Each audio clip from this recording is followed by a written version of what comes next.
QRIS, Quick Response Code Indonesian Standard, telah menjadi simbol transformasi digital Indonesia dalam sektor pembayaran. Diluncurkan pada tahun 2019 oleh Bank Indonesia, QRIS bertujuan untuk meningkatkan inklusi keuangan dan mempermudah transaksi bagi masyarakat, terutama UMKM. Namun, inovasi ini kini menghadapi tantangan dari luar negeri, khususnya dari Amerika Serikat, yang menilai QRIS sebagai hambatan perdagangan. Mari kita bahas dalam catatan kebijakan publik dan politik dalam episode kali ini.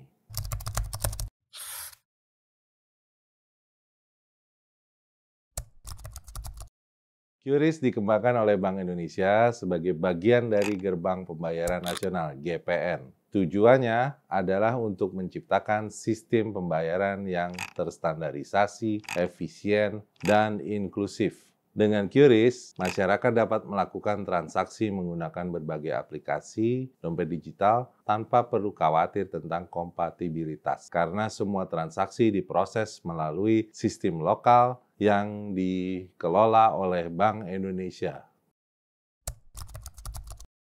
Amerika Serikat melalui Kantor Perwakilan Perdagangan Amerika Serikat atau USTR mengkritik QRIS sebagai hambatan perdagangan. Dalam laporan National Trade Estimate Report and Foreign Trade Barriers 2025, Amerika Serikat menilai bahwa QRIS membatasi dominasi perusahaan pembayaran global seperti Visa dan Mastercard di Indonesia. Amerika Serikat juga mengklaim bahwa implementasi QRIS kurang melibatkan konsultasi internasional, sehingga menyulitkan perusahaan asing untuk berpartisipasi. Respon dari Bank Indonesia juga menyatakan kesiapannya untuk bekerja sama dengan negara manapun, termasuk Amerika Serikat, dalam implementasi QRIS, asalkan kedua belah pihak siap dan ada kesepakatan bersama.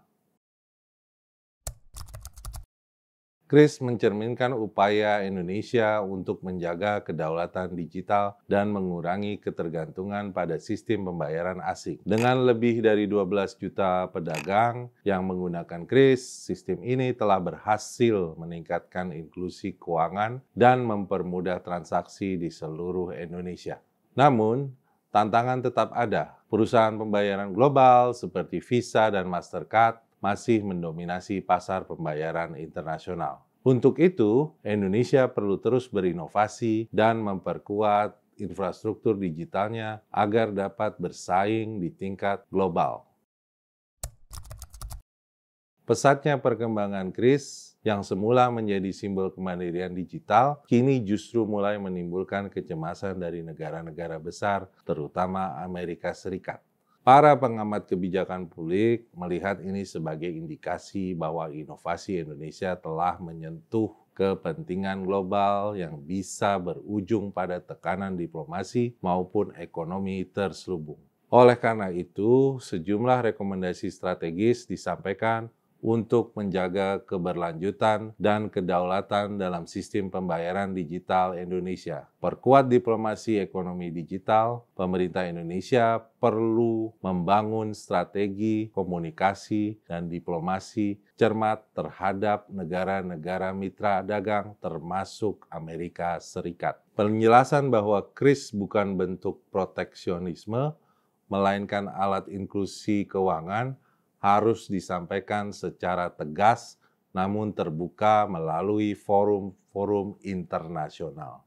Ketika tekanan tidak datang dalam bentuk langsung, ia bisa hadir dalam instrumen perdagangan, investasi, atau standar teknis internasional. Maka, Indonesia harus bersiap dengan penguatan perlindungan, hukum, dan regulasi yang mendukung eksistensi sistem dalam negeri tanpa melanggar prinsip-prinsip WTO atau kesepakatan multilateral lainnya.